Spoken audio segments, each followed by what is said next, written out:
Hello, and thanks for taking the time to listen to my presentation today.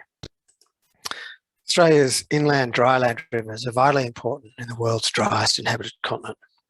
This Google Earth image illustrates how the inland draining rivers of the Murray-Darling Basin and the Lake Eyre Basin deliver water from the relatively moist south, east and north of the continent into the interior, and thus provide water to a moisture-limited landscape.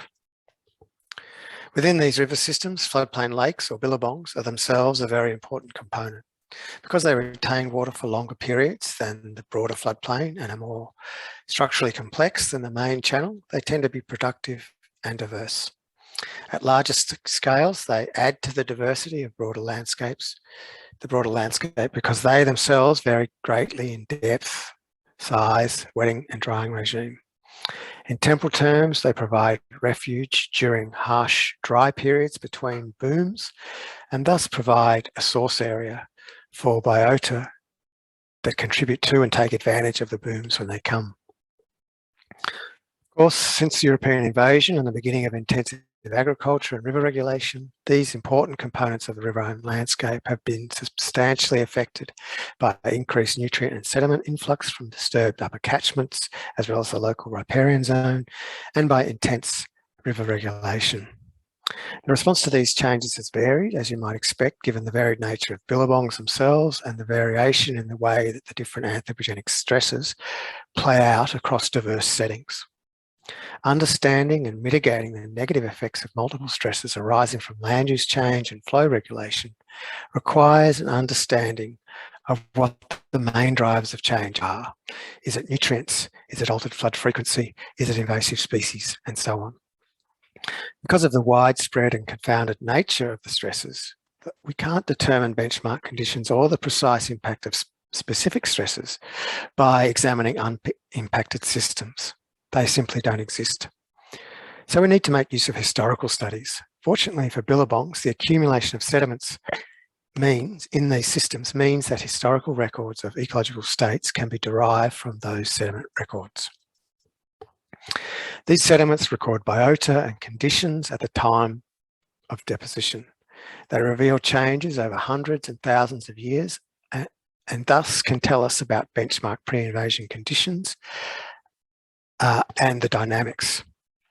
The records are far from perfect. We have uncertain dating, complex stratigraphy, and uncertainty around the ecology of indicator species, which make them difficult to interpret. So our best bet in this context is to piece together our understanding based on multiple paleo records and reference to contemporary patterns. In Australia, we have sufficient paleo data in the southern Murray-Darling Basin to be able to conduct this sort of synthesis. The picture that emerges from the synthesis is that there's been widespread transformation of these systems from being largely dominated by submerged plants pre-invasion to being dominated by phytoplankton in recent decades.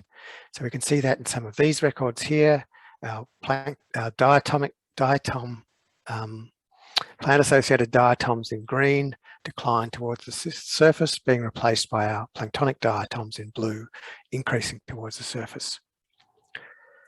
But not all billabongs undergo this transformation. Many, largely in the upper reaches and tributaries, retain their submerged plants, but it's not entirely clear as to why a billabong might lose or retain its submerged plants.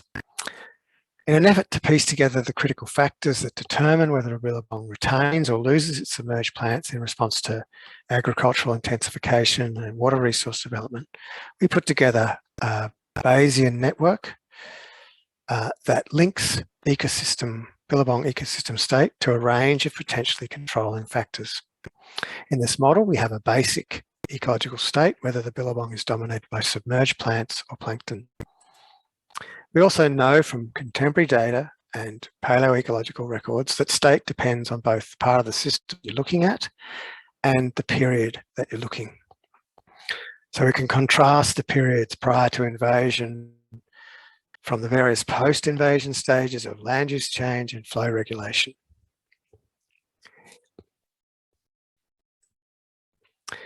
Then we have a range of factors that empirical data and theory suggest could be important to determine an ecological state. So local land use, driving sediment and nutrient fluxes, regulation regime, determining the hydrological regime experienced by a billabong, whether a billabong is in a reach that supports a substantial palaeoplankton that can help seed the billabong with plankton and help maintain its dominance, and the size or shape of the billabong, which seems to be an important determiner of whether the billabong undergoes a switching in state. Each of these nodes has a set of prior probabilities that underpin them and predict the likelihood of outcomes based on states at higher nodes. Thus, in the current period, with floodplain development and full regulation, assuming we sample across all of our reaches, we can expect to find, based on this iteration of the model, that most billabongs will be dominated by submerged plants. Importantly, we can adjust our prior probabilities based on observation. So we can estimate the actual percentage of each state in the contemporary system. We can manage billabong morphology. We can use hydrological modelling and discharge data to determine hydrological regimes experienced by billabongs. We can look at Murray River plankton data to determine whether a subset of these reaches support large palaeoplankton loads. And importantly, because we have paleo data, we can also examine how well the model predicts states in the past as well as current ones. And that's what I'm focusing on today. So for this, we have data on both contemporary states and past states. The contemporary states are based on surface sediment diatom assemblages from several reaches of the Murray River as well as tributaries. There's a total of 69 sites, mostly on the Murray, from the upper Murray through the upper central and lower central Murray down to the lower Murray, as well as some of the major tributaries, Ovens, Kiewa, Goulburn and Murrumbidgee. Now these assemblages contain hundreds of species of diatoms, but we can focus on the breakdown of planktonic diatoms as non-planktonic diatoms. So our state is based on percent planktonic. And here are the data. We can see that percent planktonic ranges from basically 0 to almost 100%, fairly evenly distributed, but with an abundance below 40% and a seemingly natural break at around 35%. Based on this, we've made the call that billabongs with less than 40% plankton are in a submerged plant-dominated state, and those with greater than 40% plankton are in a plankton-dominated state. Importantly, billabongs above and below this boundary are not evenly distributed in the system. So we can see, if we break the billabongs up into their reaches, we can see that the contemporary system plankton state billabongs are concentrated in the Murray River between Hume and the Gorge section of the lower Murray. And outside of these areas, in the tributaries and the upper and very lower Murray, billabongs are still overwhelmingly dominated by submerged plants. So how does this compare to what our model predicts? If we adjust our observations up here to match the distribution of billabongs in our data set and set our temporal controls to the present, we see that the model predicts about 42%, not far off our 49% prediction or observation. And we can look at a reach by reach basis for the reaches that we have good numbers. And we can see here that there is some over and underestimation of plankton dominance. Generally, we are underestimating plankton dominance in the middle reaches of the Murray and overestimating it in the upper Murray and in the tributaries, where we predict some, but there simply doesn't exist in the present day. This seems to reflect a tendency of billabongs within reaches to be strongly dominated by either plankton or by submerged plants, a kind of reach fidelity in state, and this reach fidelity may reflect the underlying morphology of the billabongs, which is controlled by the parent rivers. And this hasn't been captured in the model and gives us an idea about where we need to adjust some of the probabilities that underpin the nodes. To explore more, having looked at the spatial patterns, let's have a look at the temporal ones using the paleo data. To do this, we've used a subset of the 69 site data set that we have good paleo data for, and that's 17 records spread across several of those reaches. And each of these records were divided into 4 phases, and you can see the dates and the key changes associated with those phases here. To link these phases back to the sediment records, I simply extrapolated a constant sedimentation rate from the earliest evidence of European colonisation based on pole profiles and so on. It's how that breakdown looks for each of the records in the data set.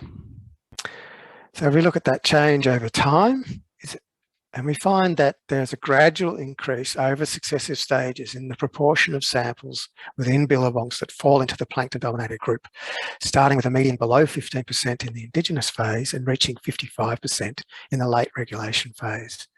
And it's not a simple before-after. Adding stresses results in stronger impacts. So adding resource development causes more billabongs to flip over into plankton dominance. Intensifying that water resource development causes still more to flip over. And we can break this down to individual billabongs within reaches. As we move from phase to phase, we can see that each phase sees an increase in the number of billabongs in dominated state, beginning at 2 and ending at 11 in our late regulation phase.